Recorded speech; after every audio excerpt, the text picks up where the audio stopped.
নতুন মোবাইল কেনার পরে অথবা মোবাইল রিসেট করার পরে আপনি যখন প্লে স্টোরে প্রবেশ করেন তখন এই রকম সমস্যার মধ্যে পড়ে যান। আপনি প্লে স্টোর থেকে কোনো ধরনের অ্যাপস ইনস্টল করতে পারেন না। এই সমস্যার সমাধান করার জন্য আপনাকে একটি মেইল অ্যাকাউন্ট খুলতে হবে। সেই মেইল অ্যাকাউন্টের মাধ্যমে প্লে স্টোর অ্যাকাউন্টটি ক্রিয়েট হবে। কিভাবে আপনি প্লে স্টোরের জন্য একটি মেইল অ্যাকাউন্ট ক্রিয়েট করবেন সেই প্রসেসগুলো এই ভিডিওতে দেখানো হবে। চলুন কথা না বাড়িয়ে মূল ভিডিও শুরু করা যাক। প্লে স্টোর অ্যাকাউন্ট খোলার জন্য আপনার মোবাইলের যে প্লে স্টোর অ্যাপসটি রয়েছে সেই অ্যাপসটিতে ক্লিক করে ওপেন করতে হবে।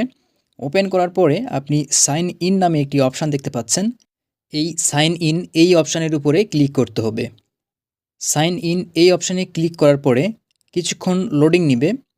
লোডিং নেওয়ার পরে আপনাদের সামনে ঠিক এই রকম একটি ইন্টারফেস আসবে। এখানে আসার পরে ক্রিয়েট অ্যাকাউন্ট নামে একটি অপশান দেখতে পাচ্ছি। আমরা ক্রিয়েট অ্যাকাউন্ট এই অপশানের উপরে ক্লিক করব। এখানে ক্লিক করার পরে ফর মাই পার্সোনাল ইউজ এই অপশানের উপরে ক্লিক করতে হবে। এখানে ক্লিক করার পরে আমরা যে নামে প্লে স্টোর অ্যাকাউন্টটি খুলব সেই নামটি এখানে দিতে হবে। অর্থাৎ আপনার নামেই যদি প্লে স্টোর অ্যাকাউন্টটি খুলতে চান তাহলে আপনার নামটি এখানে দিতে হবে। যেমন আমি আমার নাম ব্যবহার করেই প্লে স্টোর অ্যাকাউন্টটি খুলছি, সুতরাং আমার নামটি এখানে দিচ্ছি। আর এখানে নাম দেওয়ার ক্ষেত্রে একটা জিনিস আপনাকে খেয়াল রাখতে হবে। আপনার নামের যদি দুইটা অংশ হয়, যেমন মোহাম্মদ রব্বানী, সেক্ষেত্রে ফার্স্ট নেমের জায়গায় দিবেন মোহাম্মদ এবং লাস্ট নেমের জায়গায় দিবেন রব্বানী। যদি নামের তিনটা অংশ থাকে, যেমন মোহাম্মদ গোলাম রব্বানী এইরকম নাম হয়, তিনটা অংশ থাকে, সেক্ষেত্রে ফার্স্ট নেমের জায়গায় দিবেন মোহাম্মদ গোলাম আর লাস্ট নেমের জায়গায় দিবেন রব্বানী। যদিও এখানে লাস্ট নেম অপশনাল, আপনি চাইলে ব্যবহার করতে পারেন, নাও ব্যবহার করতে পারেন। ওকে, নামগুলো দেওয়ার পরে আমরা নেক্সট অপশানে ক্লিক করব। নেক্সট অপশানে ক্লিক করার পরে আপনাকে জন্ম তারিখ সিলেক্ট করতে হবে। আপনি কত তারিখে জন্মগ্রহণ করেছেন সেই তারিখটি এখানে দিতে হবে। তারিখ দেওয়ার পরে আপনি ওই তারিখের কত মাসে জন্মগ্রহণ করেছেন সেই মাসটি সিলেক্ট করতে হবে। মাসটি সিলেক্ট করার পরে আপনাকে জন্মসাল দিতে হবে। আপনি কত সালে জন্মগ্রহণ করেছেন সেই সালটি দিতে হবে। জন্মসাল দেওয়ার পরে আপনাকে জেন্ডার সিলেক্ট করতে হবে।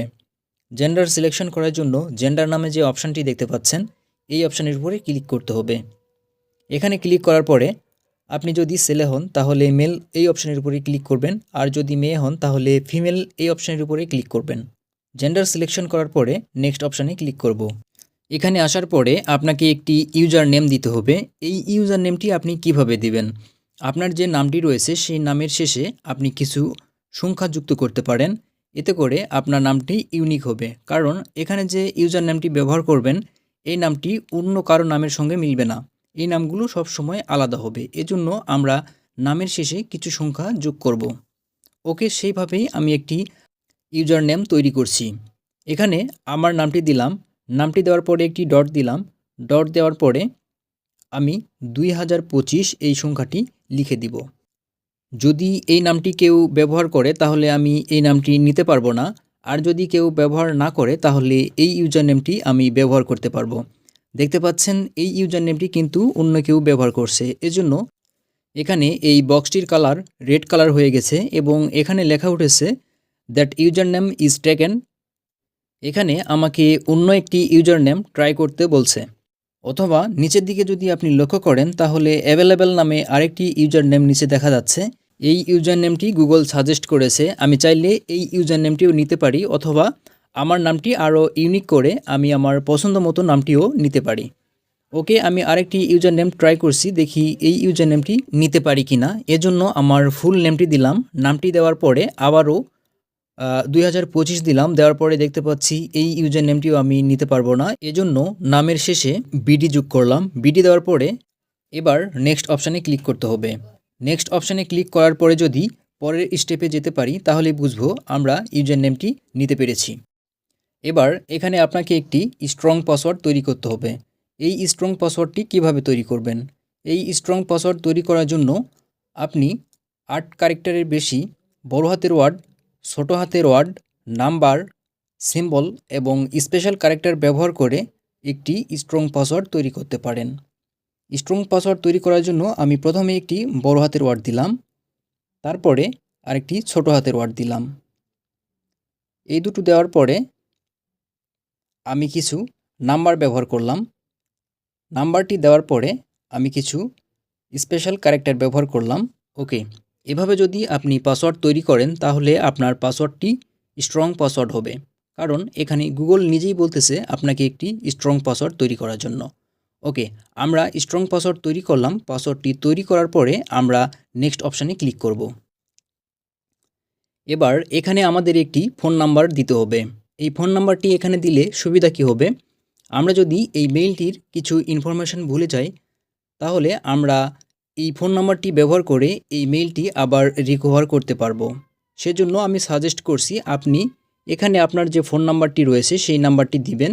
নাম্বারটি দিয়ে নেক্সট অপশানে ক্লিক করলে ওই নাম্বারে একটি ওটিপি কোড যাবে, সেই কোডটি এখানে দিয়ে সাবমিট করলেই আপনার ফোন নাম্বারটি যুক্ত হয়ে যাবে। অথবা আপনি যদি ফোন নাম্বার যুক্ত করতে না চান তাহলে স্কিপ অপশানে ক্লিক করে পরের স্টেপে যেতে পারেন। যদি মনে করেন এই মেইলটি বা এই প্লে স্টোর অ্যাকাউন্টটি আমি টেম্পোরারি হিসাবে ইউজ করব, সেক্ষেত্রে আপনি স্কিপ অপশানে ক্লিক করে পরের স্টেপে যেতে পারেন।